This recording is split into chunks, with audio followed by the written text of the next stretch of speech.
ধর্ম যার যার উৎসব সবার, ধর্ম যার যার উৎসব সবার, যার যার উৎসব সবার, ধর্ম যার যার উৎসব সবার, ধর্ম যার যার আর উৎসব সবার। ধর্ম যার যার উৎসব সবার, ধর্ম যার যার উৎসব সবার।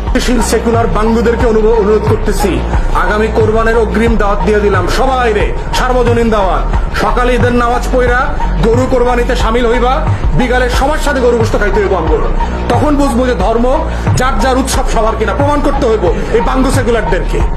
খালি মুসলমানদের উৎসব আসলে আমাদেরকে এটা বুঝাও, মুসলমান ছেলেমেয়েদেরকে এটা বুঝাও যে হোলি খেলা রঙের উৎসব করা যাবে। সবাইরে যদি সার্বজনীন হয় সবাইরে বুঝাও। দেখি আসো কিনা, আশুরার রাতে আমাদের সাথে শোক মিছিল করো, আমাদের আশুরার সময় রোজা রাখো, 2 দিন 3 দিন করে রোজা রাখো, আমাদের উৎসবে সামিল হও, শবে বরাতের ইবাদতে সামিল হও। দেখো ইবাদত উৎসব কিনা, সার্বজনীন কিনা।